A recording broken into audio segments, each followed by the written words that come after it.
Good evening and welcome to episode 22 of the Pack Homer podcast, the post Omaha edition. Cal, Adam, and Wes, happy to join you.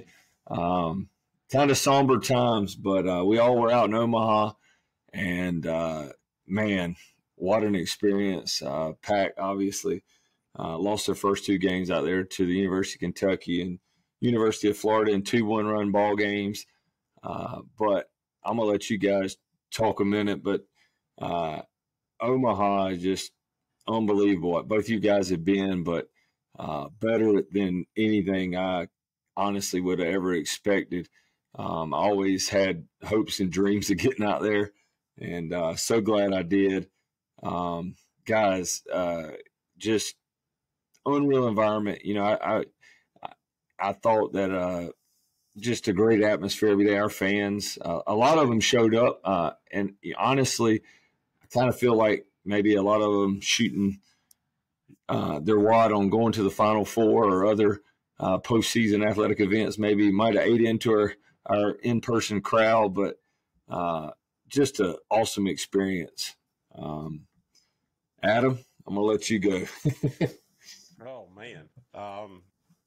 Yeah, I mean it was an awesome trip. I mean, I think I heard a couple of the parents talking after the game, a couple of the parents of players talking after the game and it's funny because it sounded similar to Sam's post-game comments, about how could you be upset about your season ending in Omaha, right? I mean, I think you go back and look at all the injuries and kind of adversity that we had to face during the season between injuries and sickness and, changing around lineup and, losing arguably our number one pitcher, you know, preseason, that sort of thing. You go back and with all that kind of stacked against you somewhat, and you say, well, the team still makes it to Omaha. I think although it's disappointing, the way it did end and how close the games were, you still can't be upset about ending your season there. So incredible run. I mean, I think no one really had us. I say no one predicted us. I mean, we were top 15 preseason, but just given some of the struggles that we had at times during the year, I thought it was just an incredible run late in the season. The schedule that we played, um, to kind of walk right through the regional and to go to Athens and beat arguably the number one player in the country. And yeah, just a great run. Played two real competitive games. I think, to Cal, to your point, I was somewhat disappointed, I think, in our crowd. Um, Although I guess on Monday, it did feel like there was a better crowd than kind of what I remembered during the game on Saturday. And I know, I mean, like I said, I mean, heck, I can speak from experience. I went to the finals like you did, Cal, in DC, the ACC tournament finals. I went to Dallas for the Elite Eight, went to Phoenix for the Final Four. I mean, it's expensive. I mean, not just the travel's expensive, but the tickets and everything's expensive. So, um, and we've had somewhat recent presence there, unlike Kentucky, which it was obviously their first time ever making it. So, yeah, I mean, disappointing for the season to be over, but obviously incredibly proud of the team for making it as far as they did. Wes? Yeah, just echoing what you guys have said already. I've been lucky enough to go to the three of the last four College World Series. And to me, it's the greatest sporting event that there is. I mean, I've been lucky enough to go to, Kentucky Derby, Masters, playoff game, football, whatever you can think of, basketball, or Final Four. And, I would take Omaha opening weekend over all the other sporting events. And for me, I was able to go with my brother and my nephew. And of course it was Father's Day for those two. And that's special. And I know, Cal, you got to experience Father's Day with Carson, and that's just, have you had a better Father's Day than that so far? No way, man. just the experience of being there with my son, who's a pack homer for sure, and getting to see the look on his face when, especially the 2 home runs that AMAC hit, just being there with him, and then even going to watch some games that we weren't participating in, and getting there to sit there with him and just talk through the game with him about the infielders creeping in, or now that he's not there anymore, I guess we can even be bigger fans, but. Vance Honeycutt, we were sitting out in the outfielder in that UNC Tennessee game, and I was telling him, watch Vance Honeycutt, when the batter swings or when the pitcher's delivering his pitch, and I mean, just a unreal experience. And it was, like I said, it was my first trip to Omaha, and to Wesley's point, I've been to so many different sporting events, and Adam has as well, just like you said, Wesley, and we've honestly been blessed to go to some of the events that we have been, whether it be I've been to the Masters, the World Series, I've been to more bowl games than I can count, and a lot of professional and college events. And I knew that, being the baseball fan I am, that Omaha was going to be really special. But it totally exceeded my expectations. I think Coach Avent said last week, I think it was one of you guys mentioned that, I think it was Herb Sendek told him not to oversell it. And I will tell you that I don't know that you can oversell it until you're there and experience. And I know a lot of our listeners had that same experience this weekend, and kind of wanted to lead into that. And I know you guys will have some to add, but man, what a run too. We mentioned this is episode 22 of the Pack Homer podcast, brought to you by Waters and Mathis CPAs. If you still looking for your opportunity to run with the IRS, you can visit wmcpas.com. But I just want to say how neat it was for us doing this podcast for the first year. Obviously, 3 guys who really appreciate the program, appreciate what Coach Avent has done in Raleigh, just avid baseball fans. I honestly did not know what to expect in that environment with so many NC State baseball fans. I was kind of taken aback, honestly, how many folks who either recognized us or came up to us and thanked us, parents of players, players' families, just NC State baseball fans in general, and how generous they were to us. I know we had some shots at Rocco's with plenty of NC State baseball fans. Got to share our podcast with some NC State baseball fans who, quite honestly, still didn't know that we existed yet. But we had some really, I'd say special conversations with families of players. Talked about their experience in the program, how much NC State baseball has meant to them, how much it's meant to their sons. And that was really neat for me to see. When you talk about, players that we have that come to NC State out of Florida or Virginia or, all across the country. And NC State, probably growing up was not their, favorite school even. And for them to come and be a part of the Wolfpack family and to experience Omaha with them and the quality time we got to spend with them, that was pretty special too. And, as Adam and Wesley, like I said, you guys can probably add on, but it was really neat interacting with all the NC State baseball fans that we got to spend some time with. Yeah. Wes? It was. Yeah, absolutely. I mean, from the start of this, the whole reason we do this at 11 o'clock on a Tuesday night is Wednesday night. It's Wednesday now. Hey man, I'm still on my cleanse from Omaha, my alcohol cleanse, so I'm still recovering body and mind. But the reason we do it is because we love NC State. Yeah. Yeah. And Cal too. But we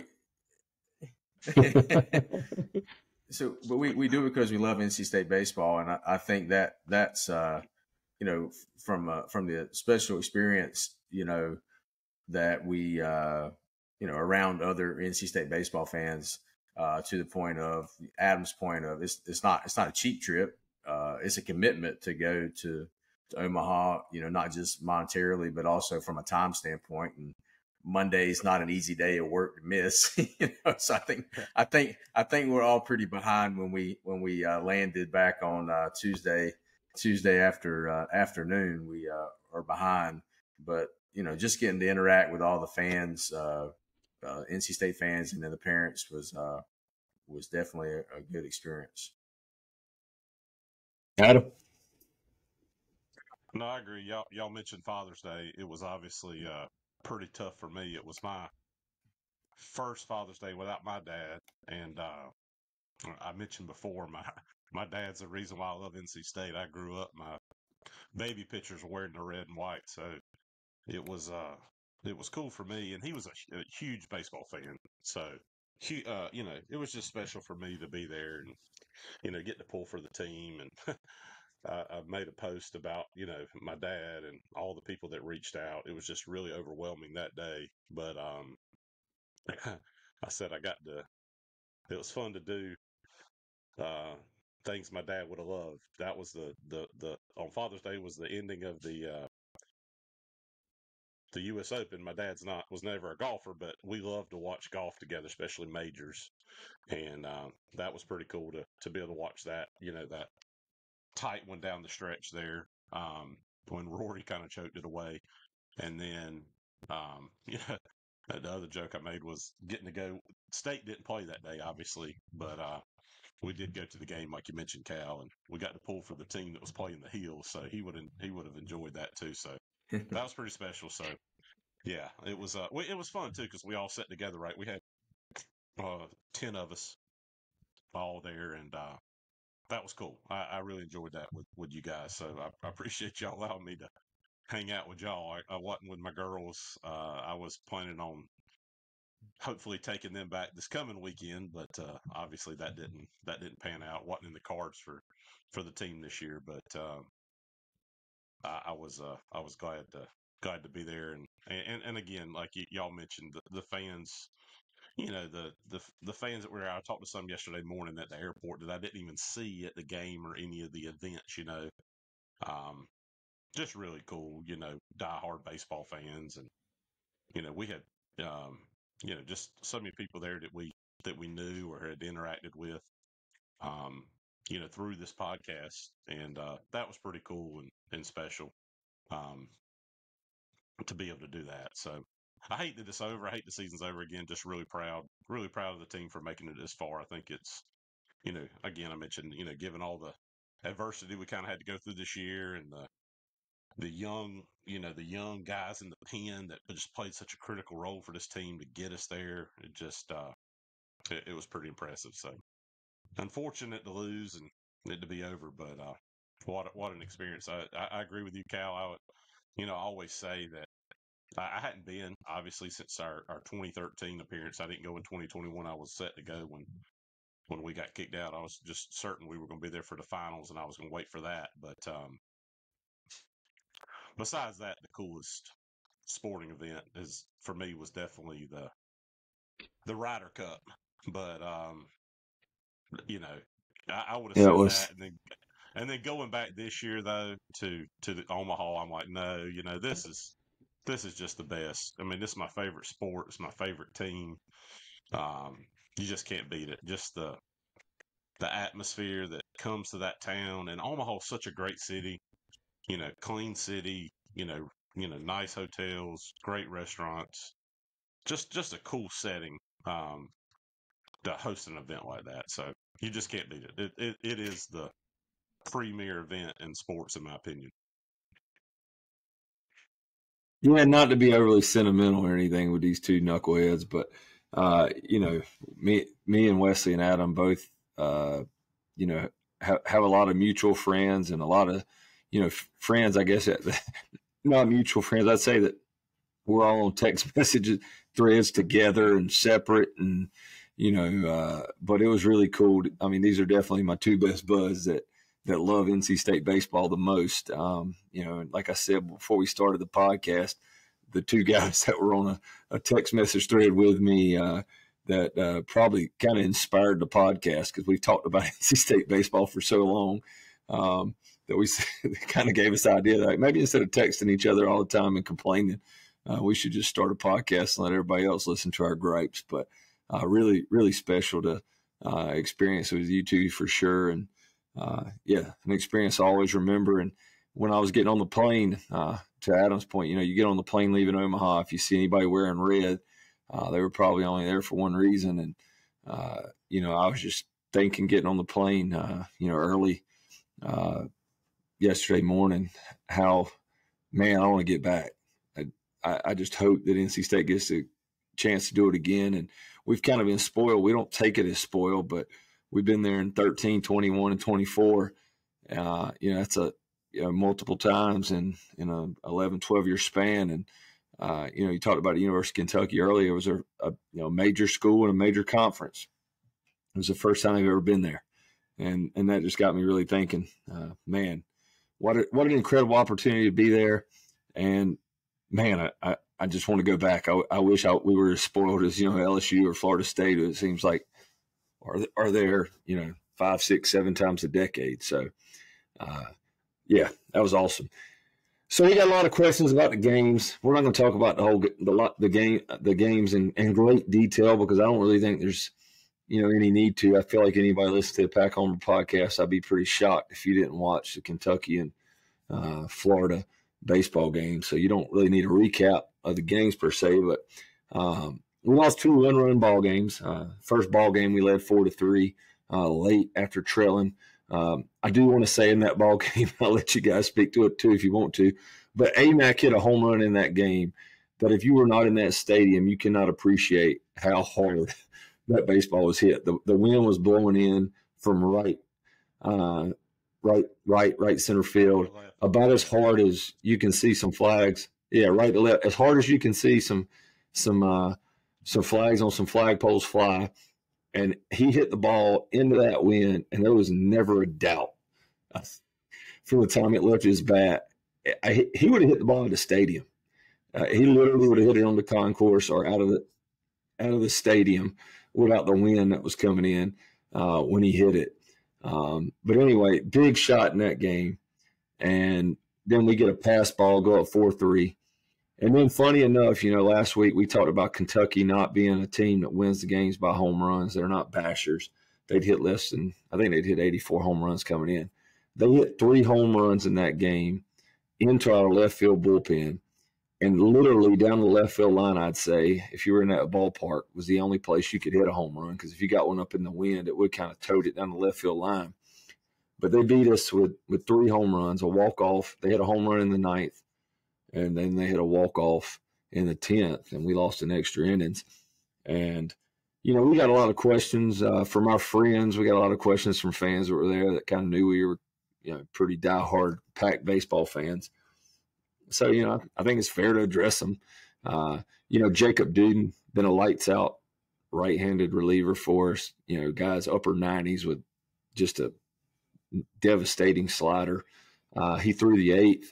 We brought him back out in the 9th.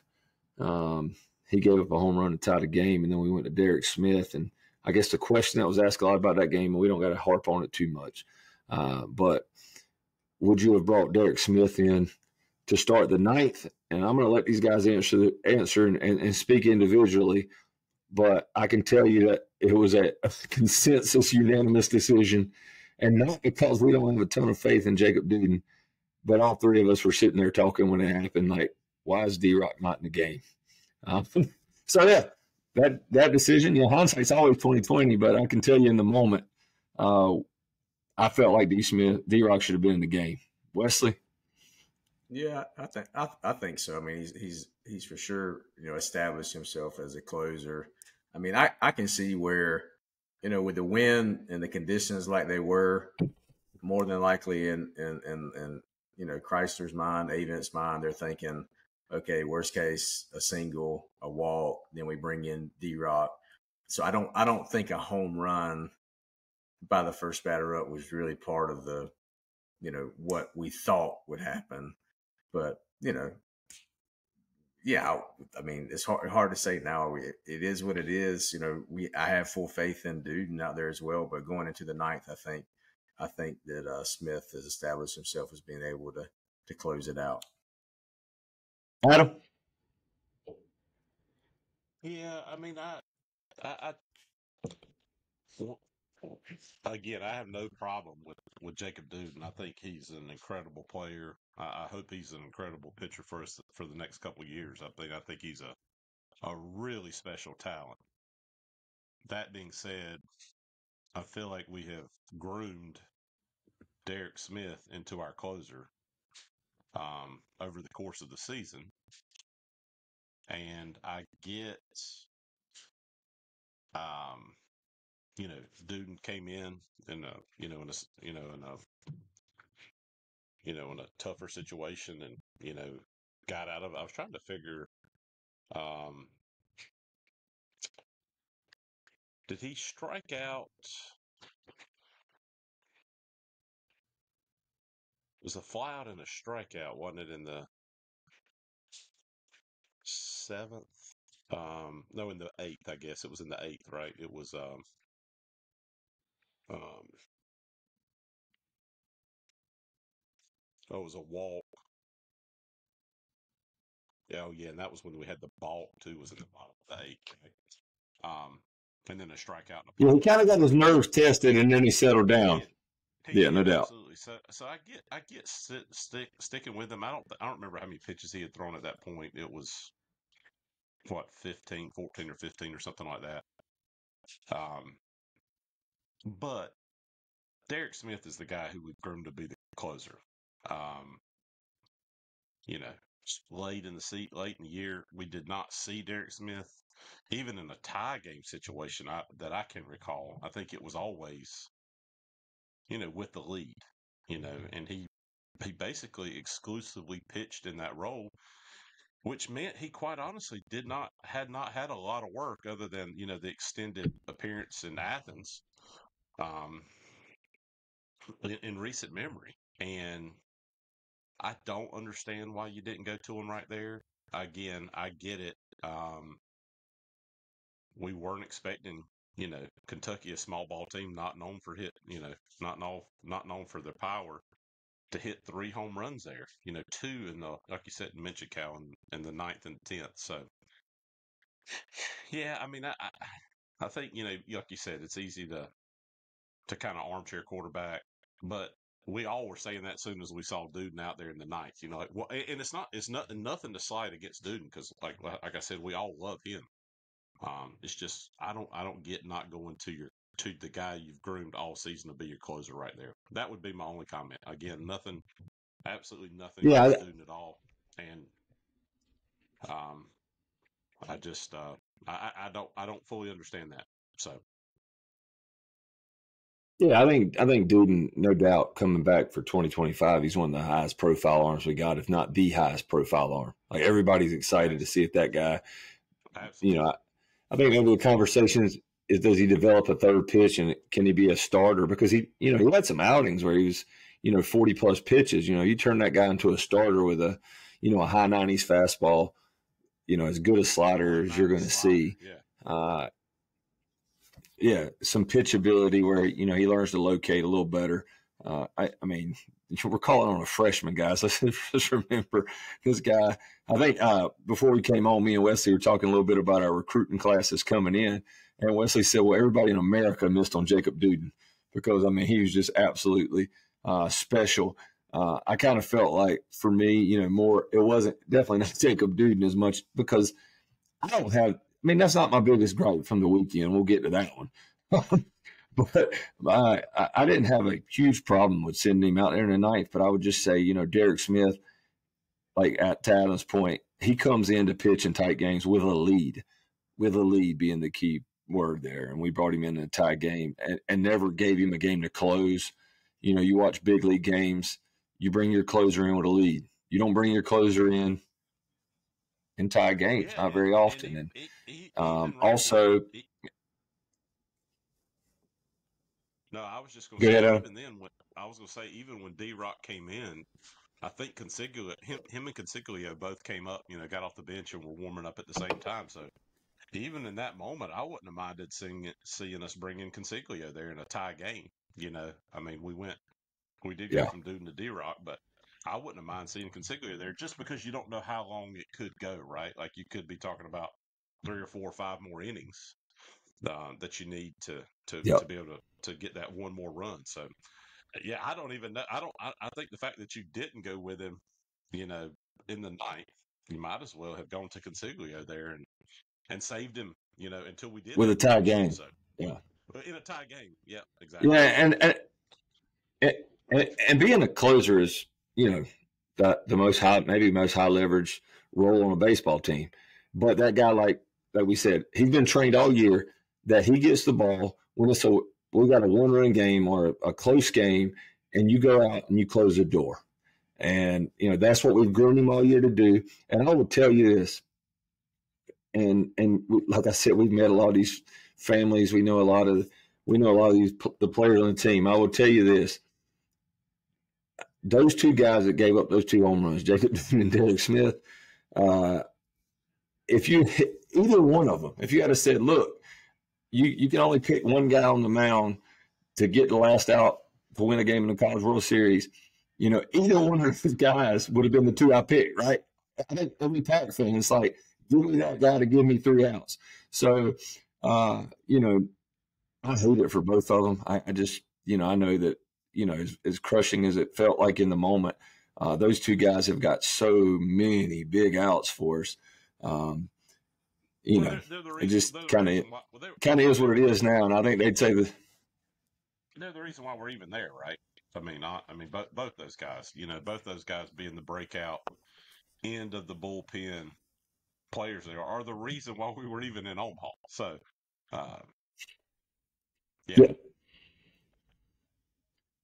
And then going back to that game, one thing I do want to say before we move on to game 2, Sam Highfield. Oh man! Thank you for everything you've done for NC State baseball. My man goes out there 7 innings, 116 pitches, 3 earned runs. We just talked about a little bit of controversy on who should have started the night, a little too much maybe, and didn't go ahead and give him his due. But Sam Highfield pitching 2 College World Series games for us. And I will tell you, you know, I think there's a lot of questions after, you know, some of the injuries he's gone through of, you know, was he ever back to 100%?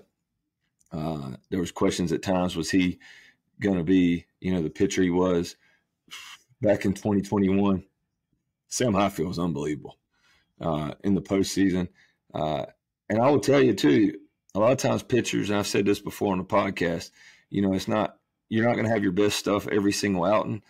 I feel like Sam was a guy, especially in the postseason, when he didn't have his best stuff, he'd just go out there and battle for you and battle for you and battle for you. Guy that doesn't show a whole lot of emotion. He's not going to beat his chest after a big inning.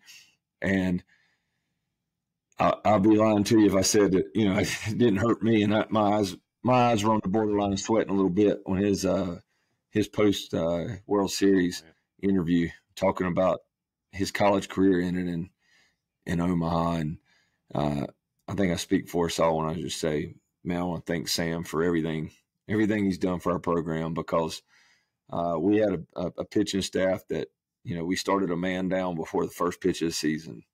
And, man, that was a gutsy performance from him on Saturday. And I don't want that to get lost in any of our discussion. No question about it. So game 2, another one-run game that we lost to Florida. You know, again, we're just nitpicking because I don't know if that's our job, but I guess it's kind of what you do if you talk about the baseball games. But we get to nitpick again. There were 2 decisions, I guess, in game 2. Almost can't all be sunshine and rainbows. Is that what you're saying? It can't all be sunshine and rainbows. Yeah. So game 2, I'm going to talk the easy one first, because I feel like this was a coin toss one to me. You know, a lot of people are like, well, why would we pitch to Caglione with 2 outs? And Dom give up a 3-run home run to Caglione in the second, and they go up 4-1. You know, I guess you're looking back at that one. Dom's already struck him out one time, and you know, you got 2 outs, and if you walk him, you're walking him to load the bases.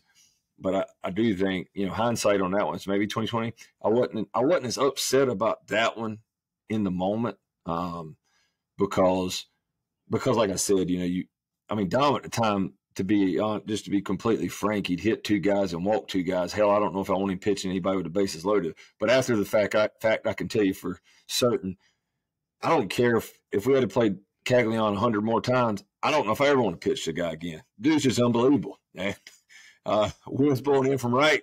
He gets a pitch, and he just bashes it into the stands. And if you look at the College World Series, he got intentionally walked a ton, not just by us. So, yeah, hindsight 2020 on that one. But, yeah, wish we hadn't pitched Caglion there. I think we probably all agree. Yeah.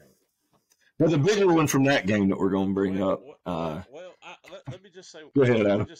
I was just going to say one thing. Obviously, we were at the game. We didn't hear, a lot of the things that I've read, Avent says, I guess, in the on-air in-game interview, that we were trying to pitch around him, which makes it even more frustrating for me because I'm like, why didn't we? If we're trying to pitch around him, obviously, Dom was, struggling with his control a little bit. Like you mentioned, in an inning and a third, he had hit two, walked two. That's not a situation where I want to be having that guy trying to pitch, in that situation, trying to pitch around. I would say if you're going to try to pitch around him, just put him on. I was, Wesley and I were talking about during the game. Cal, you and I were talking about it today. That dude covers a lot of territory. I mean, he literally has his back foot on the back of the batter's box, and his front foot is 3 inches from the front of the batter's box. I mean, so it's hard to pitch around a guy like that. He just is a huge guy, covers a lot of territory. So I agree. Probably, arguably, the worst thing that could have happened was striking him out there in the first, because that gives not just Dom, but it gives, the coaching staff, the impression that, hey, we can get him out. We can get him out. Yeah. So, but to your point, that's probably not my biggest gripe in the game. I got a good friend of mine who he made it to AA baseball, and he was 96, 98, back before there was a whole lot of guys that were 96, 98. And I was like, man, how at 96, 98 could you not make it to the big leagues? Like, I was, curious. I was like, you throw 98, man. And his comment was, well, in high school, you just got to throw 96 over the plate and you get everybody out. In college, 96, 98, you just got to throw it to one side of the plate. And in the pros, you got to be able to throw it in a thimble or they hit it. Well, Caglion's a big league hitter. Coach Avent said it after the game. The dude's going to hit in the big leagues. He's probably going to win a home run derby or something eventually. He's a big league hitter. So if you're struggling to locate, I don't like, to Adam's point, I don't know pitching around. You might as well just point to first and get him out of the box. But the other decision in that game, and I can tell you, again, this not armchair quarterbacking, and this is not beating on Dom. But before we ever got on an airplane and went to Omaha, this conversation came up between the three of us is, who do you throw in game 2? And this is before we know whether or not, Sam goes out and wins game 1. This is before we know whether we're 1-0, 0-1, any of that. And I can tell you it was unanimous amongst us that you throw Logan Whitaker. And before we even talk about, comparing Dom and Logan and their stats and any of that, I'll give you another reason. I think I wanted Logan. Logan Whitaker was 100% my guy to throw game 2, no matter what, because 1, the guy's been here 6 years. 2, the guy, we didn't know if he's ever going to play baseball again multiple times in his career.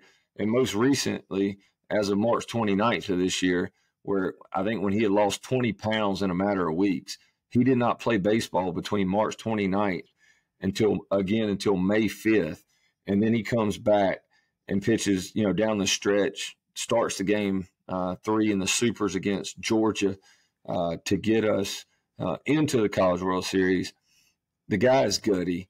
The guy in in in so many big games over his career, he just goes out there and he finds a way to compete. And I wanted Logan Whitaker to start.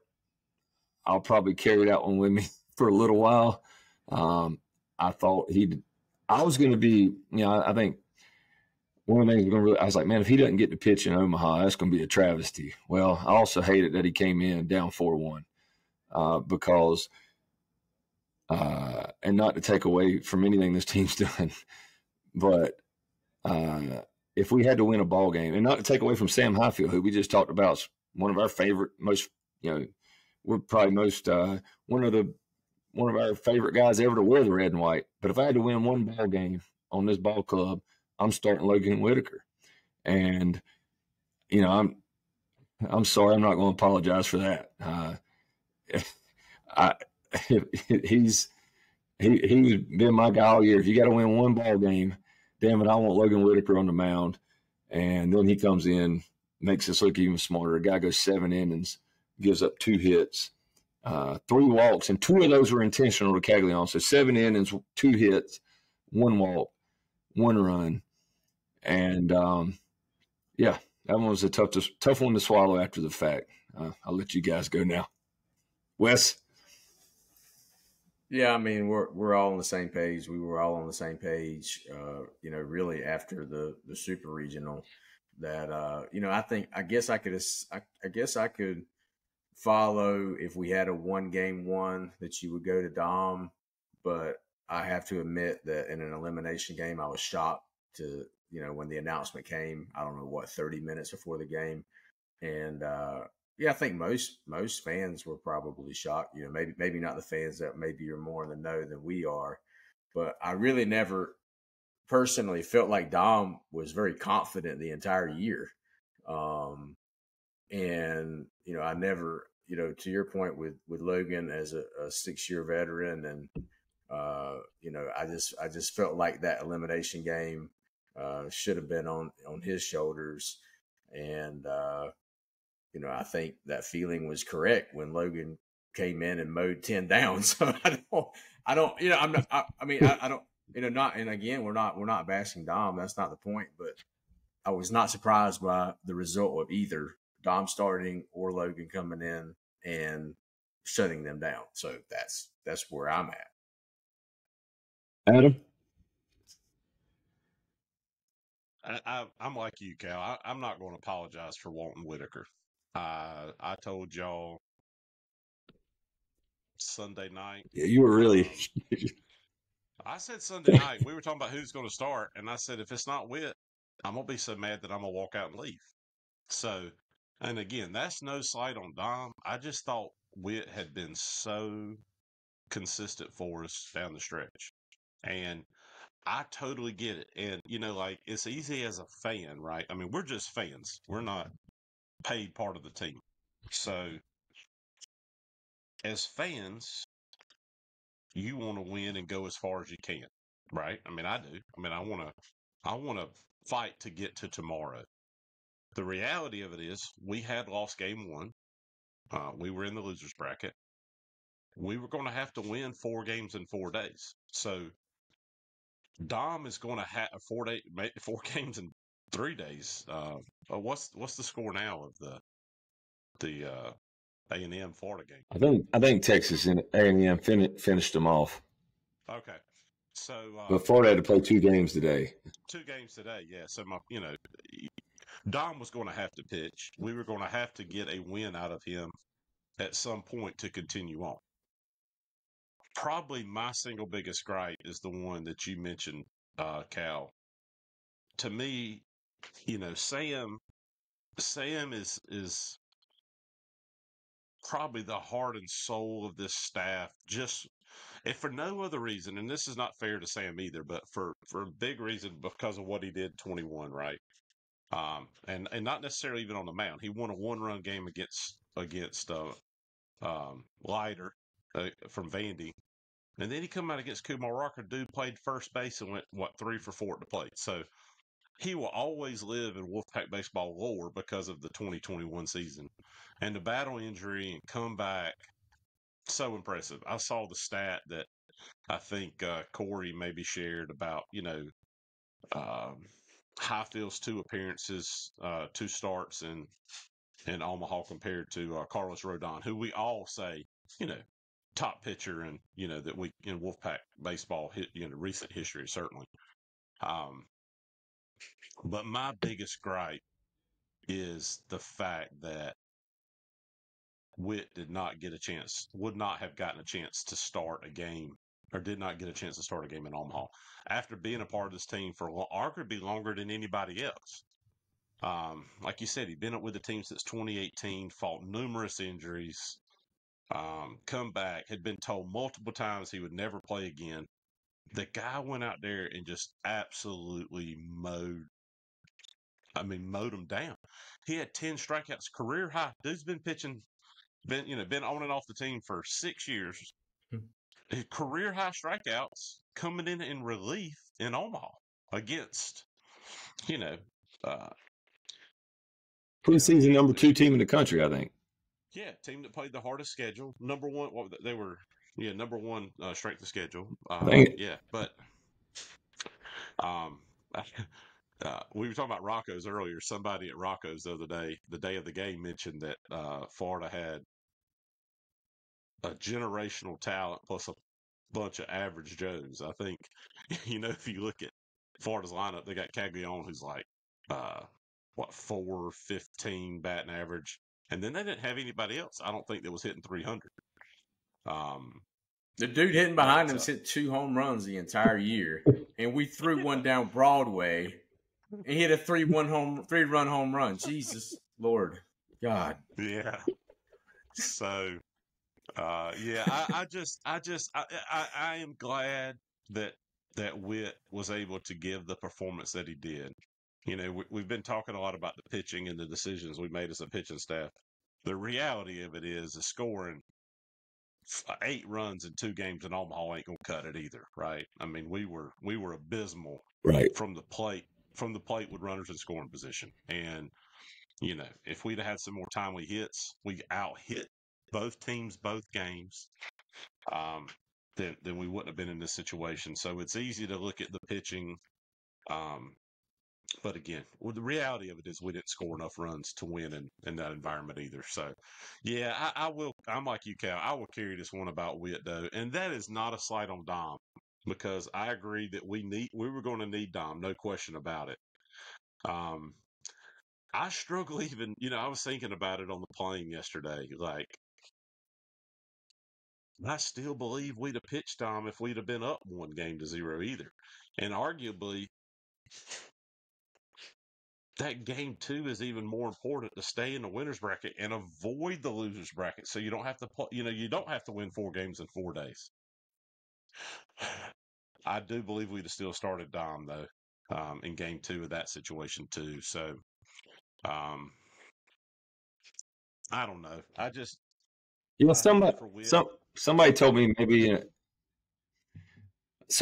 maybe, you look at metrics, and I just ain't buying that one. Hell, Coach Avent's just like us. I don't think he's some big metrics guy like Wake Forest with a bunch of nerds over there. I can just tell you that, if I was going on gut and I was all Logan Whitaker, and then somebody told me, this was an argument I got, that, we know that Logan was going to be reliable in long relief if we needed long relief, and Dom, he hadn't come out of the bullpen, and Logan's done a little bit of this and a little bit of that. I don't give a damn about the long relief thing. We had Cooper Consiglio, who hadn't thrown an inning since I don't know when. I mean, we just sit there and raved on Coop for 3-4 weeks in a row, how he dominated ACC lineup after ACC lineup. I mean, the guy went out there and threw, I think, 7 innings of 1 or 0 run ball at Clemson on a Sunday. Like, I wasn't worried about our long relief options. We had a fresh Jacob Duke, and he was getting loose at the end of the game. We had D-Rock, who threw, 25 pitches and had a day's rest. So, anyway, let's not beat that one anymore. But, yeah, consensus. If you want to ask the question to Pack Homers, yes, we would have started Logan Whitaker. And, again, no knock at Dom. So I want to move on from that.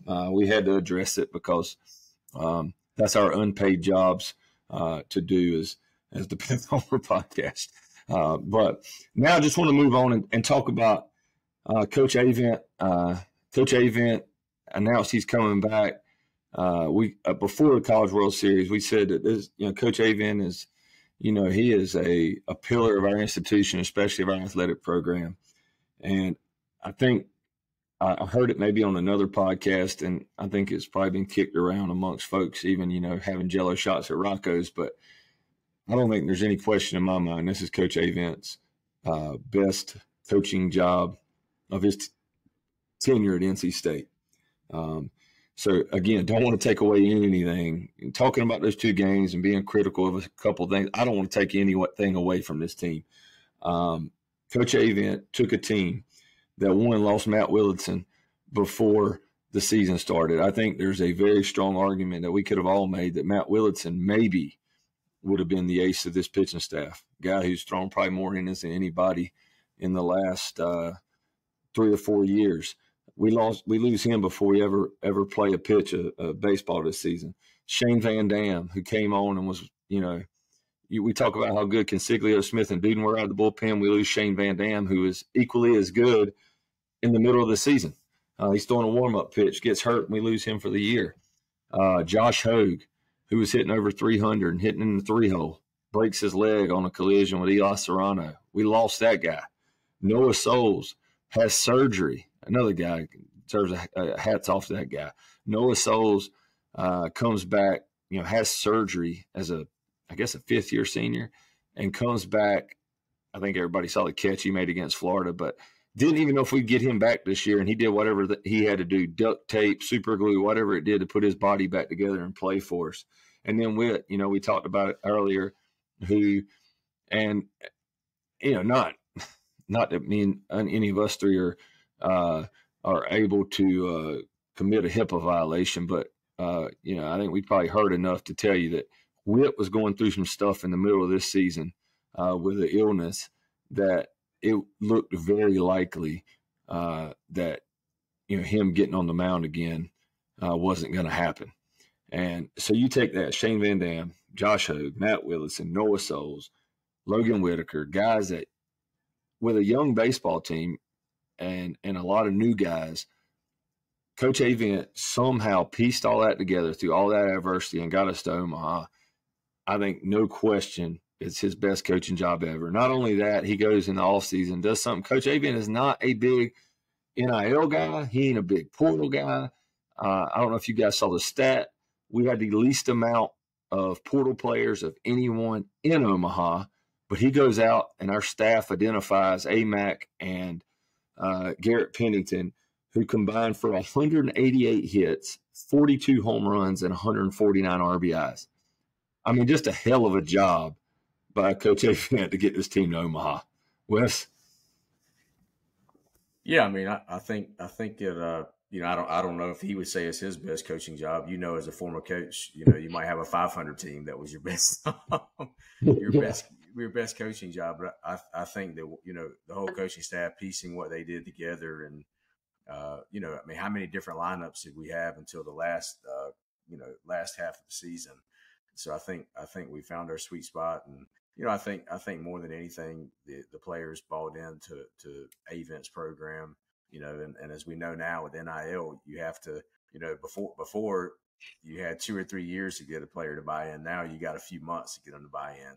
So, Avent's really made the transition, and Avent and staff have made the transition, for these transfers to buy in. And, culturally, like we said earlier, we're not in the team dugout or the team locker room, but, just from the outside looking in, I don't know that you could have gotten two more better cultural fits for NC State than AMAC and Pennington coming into the program. So yeah, it was a pleasure to watch all year, and and we even got the podcast about it. So that was really, really cool for us to watch how the team progressed throughout the season. And we were saying it all along, these young guys are going to be something else towards the end of the year, and they were. Look, we're in Omaha, and then now next year, the young guys are the old guys. So that'll be something to look forward to here for the next several months. Adam? I just to echo what y'all said. I mean, I think it was likely his best coaching year. For all those reasons that y'all mentioned, I won't belabor that point, but I would say if you hadn't seen the video of when the press conference, I'm about to get emotional talking about it. The press conference, um, the after game press conference on Monday night when AMAC, Highfield, and Witt were up there at the podium with Coach Avent. They do the thing where they um, interview the players first and then kind of dismiss them to go to the locker room, and then they ask the questions of the coach. And so when the press conference was over and the mic was Coach Avent's mic was still on, the lady from the NCAA comes up there to gather their name cards, which were really awesome, by the way. It was kind of almost looked like a wood grain. It had the wolf head on one side, and it had the College World Series logo on the other, and it had the players' names, and it kind of looked like they were written in that NC State athletic font. Just really cool placards that were up there in front of the speakers in front of the microphone. And Coach Avent said on the hot mic when the lady was up there gathering, he said, "Hey, can I get those to give to those kids?" And I mean, that was his thought, right? He was like, wanted to get those as kind of a sentimental thing to give to AMAC and Sam and Witt. So that just shows the kind of guy he is. We talked about earlier, getting to visit with a lot of, you know, parents of players over the last couple of days in Omaha, and they just said the same types of things over and over again about Coach Avent as well. About how everything that was kind of happening was or had happened this season or had happened with their son was exactly like Coach Avent and Coach Hart had told them, and that's you expect that because of just the kind of guy that Coach Avent is, but you know that's just reassuring to hear those kind of compliments from the people who's entrusted their sons to go to school and to be coached and led by this guy, right? So yeah, I agree. Best coaching job in my opinion. Again, I'm sad that I'm sad to see this team go because it's we're losing a lot of production, turning over a lot of players this off season. And you mentioned the lack of transfer thing too, Cal. Um, and you think back to like the way the rules used to be before the portal even opened. You talked about Coach Avent doesn't take many portal kids. Well, theoretically, AMAC and Pennington would have both been graduate transfers under the old system. That come in with just 1 year left to play, and then I don't know how it really works for Van Dam. I mean, he transferred from Division III, so He transferred that's up. He could have transferred and played. he could have transferred and played. AMAC and Pennington. Who was our fourth? I know that they said that we had four. Who was the fourth? I guess was it Labriola? Hollis Fanning. Oh, Hollis Fanning. Labriola Yeah, was that's right. last year. Labra was last year. Fanning Yeah, this yeah. year. Yeah. Yeah, Fanning. He Yep. might have been a graduate. He might have been a graduate transfer also. Could have been. Anyway. Yeah, I'm not 100% sure on that. But yeah, Elliot Avent's a guy that, as a former coach, I'd have been, especially the more I've learned about him over the last few years, and then just seeing his body of work, I think he's someone I'd be more than happy to have my son play for. I think anybody would be lucky to have their son be in the program. You watch how our kids embraced him at the end of that loss and how much they care about him. And, there's a lot of guys. And this is one of the things I, give hats off to Cliff Godwin too. There's a lot of guys in the coaching industry that, and I know because I was in it, not coaching Division I baseball, but I was in the coaching business for a while, or profession. There's a lot of guys that take a job, and when they take a job, they're looking for the next job the day they take that one. There are guys that they maybe start at UNC Greensboro and they got their eyes on Campbell. And they're like, man, if I can get to Campbell, maybe I can get my shot in the ACC. And then maybe if I can win in the ACC, maybe the SEC will call me. And, I mentioned Cliff Godwin as being one that hadn't done that because he's had some offers, I do believe, to leave East Carolina. But Coach Avent's red and white through and through.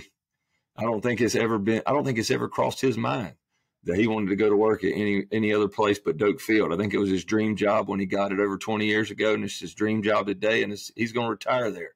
And he's going to be in the dugout or by the net watching baseball games when he does retire.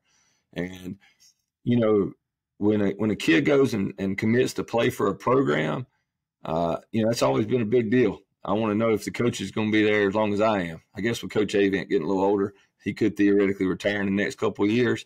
But Coach Avent ain't taking the job at Wake Forest or taking the job at South Carolina.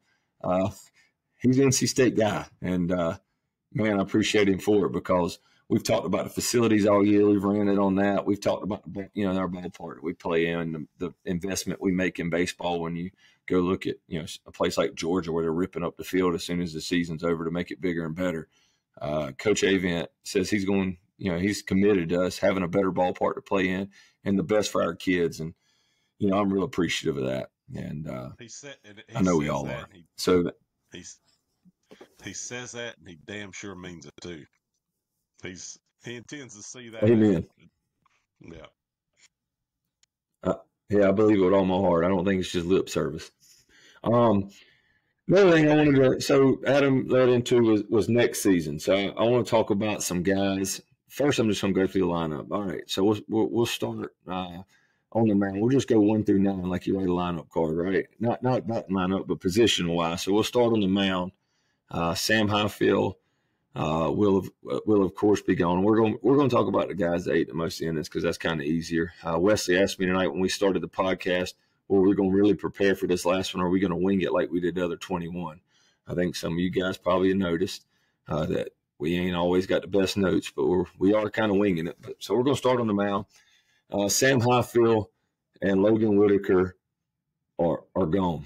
A left-hander out of the pen force there, P.J. Labriola, is gone. Matt Willardson, he's a question mark. I hope Matt's back. I think he has the option to come back, but he also had pretty major surgery, and whether or not he'll be ready at the beginning of next year is a question.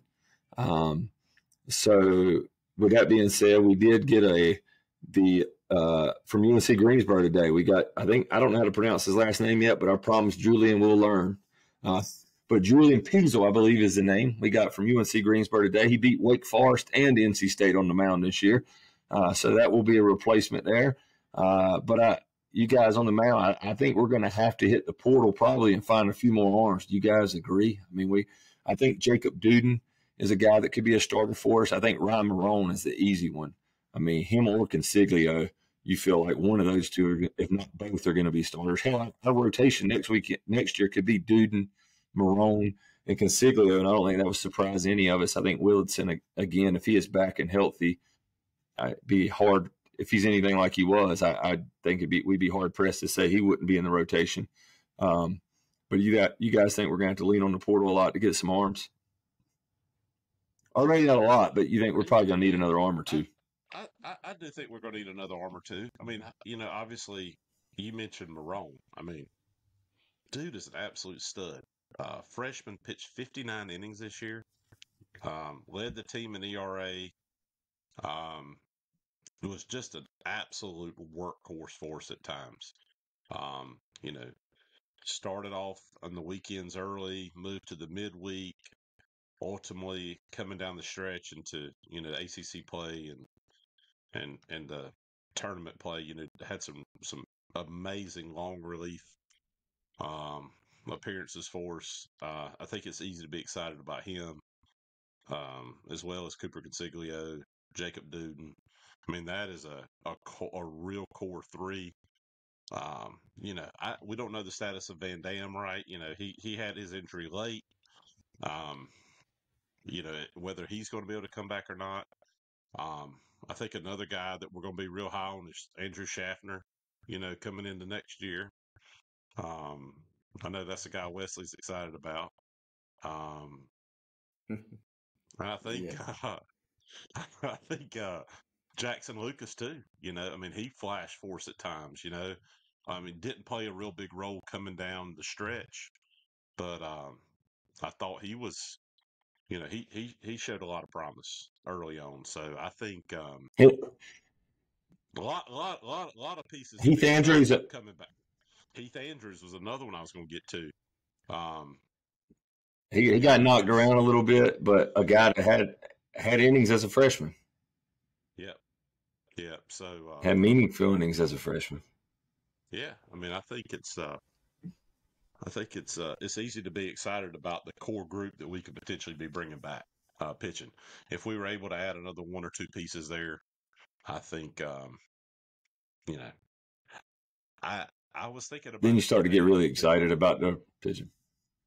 you do, and I think too, the bigger need that we're going to have is, you know, certainly depending on the way the draft plays out, and we all assume we'll get to talking about the lineup, but I think for recruiting for the coaching staff to be out recruiting, hitters and infielders to come to this team, that core freshman pitching staff, freshman and sophomore pitching staff that we're going to be returning, hopefully all of those pieces. That's going to be easy to want to play behind. I mean, those guys were very, very impressive this year. So, um, yeah, I mean, it's easy to be excited about the pitching staff. If we were able to add another couple pieces there, like you mentioned, um, I can't imagine feeling any better about going in next year from a pitching standpoint. And you get nervous a little bit with the NIL thing and money and getting thrown around. And you look at Cooper Consiglio, Derek Smith, and Jacob Duden. Derek Smith, another one. I think it's a hell of a luxury to have that who's going to close games for you next year. I think you start next year and we say we're going to hand it to D-Rock in the ninth, and that's a nice luxury to have. We were lucky a couple of years ago. We had Chris Villeman that we knew that was going to be his role. But, Consiglio, Smith, and Duden are all at the USA Collegiate, I guess, workouts, tryouts here this weekend in Cary. So to have three guys there, and again, I didn't mention Dom. I don't guess earlier with Whit and Sam as a weekend starter we lost, and that not to take anything from Dom. I guess Dom theoretically could come back, but as much as Dom struggled this year, guys, there's no damn doubt the guy's got a lot of potential. I mean, he's projected. The last I saw, he's projected to go between the third and fifth rounds. And you don't go in the top 5 rounds unless you got some dude potential in you. And He's I think invited to the Dom, combine, right? I think that's right. Yeah. So I'm not counting on Dom being back as much as I'd love to have Dom back. There would be no complaints. Even though I didn't want him to be our game 2 starter, there'd be no complaints from me if Dom wants to wear red and white again. But I'm not counting on it. So I guess I should have mentioned that earlier. Behind the plate, Jacob Cozart is gone. Cozart, I'd be shocked if he goes any past the second round. I think he's going to be a first-round draft pick. I think he's as good as catchers, any defensive catcher in the country. Also has some pop, hit 19 home runs. Alex Sosa would be the guy that you would probably pencil in there. I don't know for a fact that that's what that'll be. I think it's too early to say, but I do think Sosa is, of course, going to play every day, whether it's behind the plate or somewhere else. I think he's going to for sure be in the lineup every day. Then you move over to first base. I think first base is a big hole, and the reason I rolled from catcher to first base so quick is because, if you had a transfer catcher that had caught a lot of innings, I wouldn't be shocked if you played a guy like Sosa at first base even. I think, a lot of times catchers make good corner guys, and, Sosa's a guy I wouldn't be shocked to see do that because I think Sosa's going to hit a lot of home runs next year for us. And we were critical on him in the midseason, but once my man got over the mono, man, he went on a tear. So I think that first base, guys, is where we're going to probably have to – we need to add some pop. I mean, we're losing 19 home runs from Garrett Pennington, a guy that we wanted up at the plate in a lot of critical situations. So, that's going to be a storyline, whether we can find a corner guy. Wesley, I'm running out of breath. So what do we got in the middle infield next year, Wesley? Second and short, we can talk about those together too. They kind of get joined up. So Yeah, I don't. We might be better off to break this down after the portal closes, but I mean Hebner and Nixon. I can't. I personally think Butterworth's not coming back. I hope he does, but I think he flashed enough potential and talent here in the last month of the season that I think someone probably falls in love with him. So I think Hebner and Nixon will be in the middle next year. All right, and then move over to third base. I think if Butters, we get lucky enough for him to stay, you probably got Hedner at third base. If not, we're going to have to fill another hole there, and then you roll over to the outfield. So we don't talk you guys to death. We did get Dalen Thompson, the transfer from Campbell. Eli Serrano, I believe, is going to go in the draft. All indications are he would go in the draft, and then. In right field, Noah Souls is also graduating, but we do get Josh Hogue back from injury. I expect Josh to be back and probably be an everyday guy for us. So looking to fill a lot of pieces. I think in the outfield, Bechtel's a guy that played in the outfield some. Also, was it USC that mentioned he's got the body? He could probably play on the corner and infield too. He's big, he's strong, he's fast, he's an athlete. If anybody's not watched his high school film, Bechtel was a quarterback, and what I like watching about his high school film is that whenever if it's a quarterback draw, quarterback power, the linebackers are running away from Bechtel. I mean, so he really brings the lumber, and I'm a personal fan of athletes, and I think Bechtel's an athlete, and I think Schaffner's an athlete, and those are the kind of guys you want when you have years like this year, just like with Nixon moving them all over the field. I think that's the kind of guys that help you be a national host, host regionals, host super regionals, and make it to the World Series.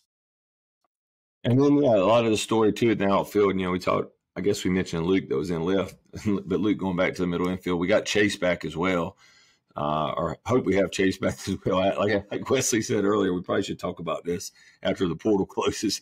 Not that I'm not saying Chase is leaving, but I'm just saying a lot of dust has got to settle for a lot of this. But yeah, having Chase back, I think is a guy that has a lot of at bats for us and a lot of experience. So.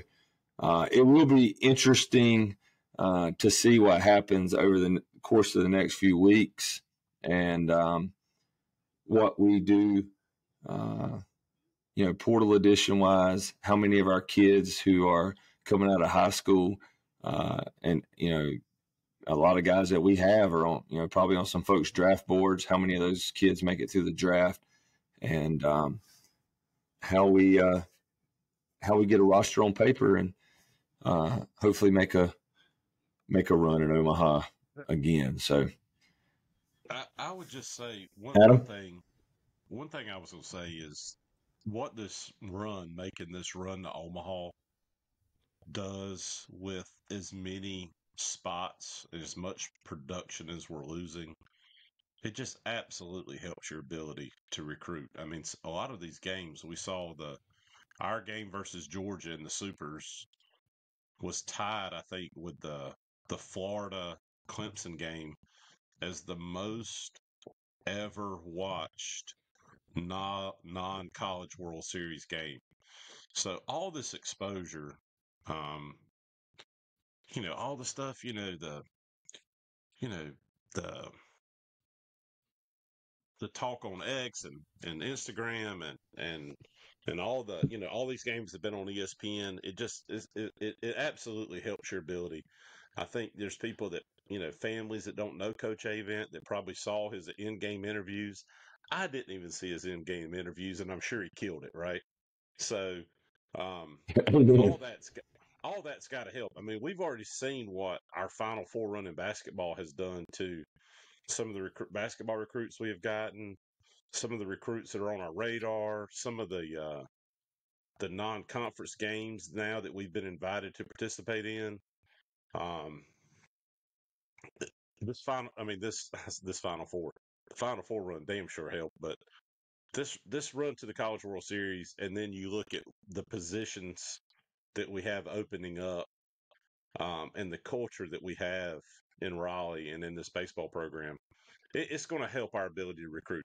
You mentioned we don't have the NIL money to pay for play in the way that some of these other schools do, but the fact that you can come and develop, and some of these guys that probably weren't even on our radar, as far as being a potential draft pick or maybe losing them to the draft this year, talking about Buttersworth. I mean, what a development that kid has had, and I don't think there's any question that somebody's going to want him in the draft. And so I think that's going to open a lot of windows for us, and I just hope we can just capitalize on the momentum. I felt like that we didn't make a big enough deal about getting kicked out in 2021. We should have drew more attention to the program, not just kind of went and hid in a box and, act like nothing happened. But hopefully this year we're able to capitalize on that appearance and from a recruiting standpoint. And facilities.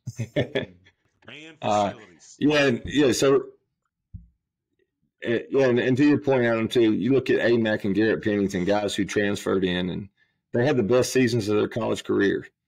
And Butterworth turned into a draft pick. I don't think any of those things were things that those three guys were counting on. I mean, not to make light of the conferences that AMAC and Pennington transferred out of because they were both competitive conferences. But AMAC had a year. I mean, you can almost argue that it's the best offensive season in NC State history. Most total bases in the season in NC State history. And Pennington was right there with him neck and neck all season. I mean, just phenomenal years. And then Butterworth, Butters, to your point, likely turned into a draft pick. So a lot to look forward to, and a lot to follow in the off season. And I guess now is a good time to wrap it up. I'm gonna go first, and I'm gonna let these guys finish us out. I just want to thank every one of you that have followed us on Instagram, followed us on X at Packhomer Pod. Appreciate all the support, especially the folks we got to meet in Omaha, the folks we met at the Doak throughout the year.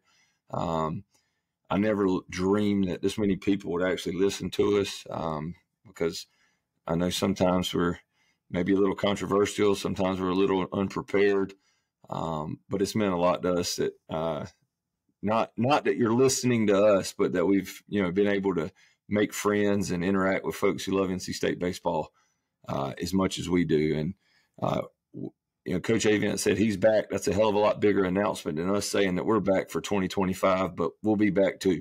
Wes? Yeah, we'll be back. We're not leaving. We'll even have a Packhomer tailgate in Stadium West every game by the Towers. So we'll send out some details for baseball fans to have a meetup at the football. Carter Finley. Yeah, Carter Finley. Adam? I would just echo what you said, Cal. I mean, I don't think we did this because we wanted to do it, and nobody else was doing it right. And yeah, we might not be prepared, and we might say some controversial things. We might talk about some student athletes. We might talk about our coaching staff, which we all love, from time to time. But that don't change the fact that we do always speak from the heart. So, and we do it out of love for this program and our school, right? And so, we do it. I don't know if I've seen a picture floating around on Instagram or somewhere.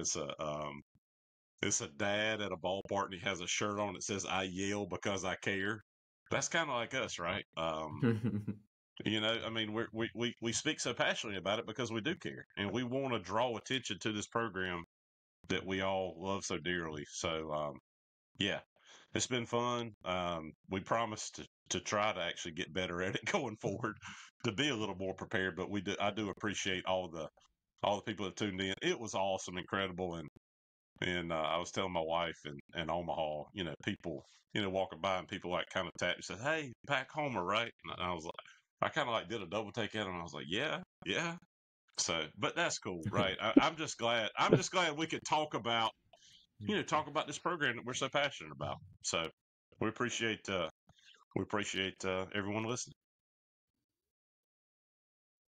All right, we will see you, I'm sure, again before first pitch of 2025.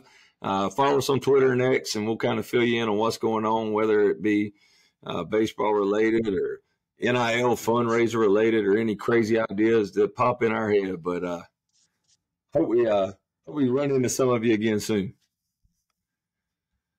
All right, guys, go Pack.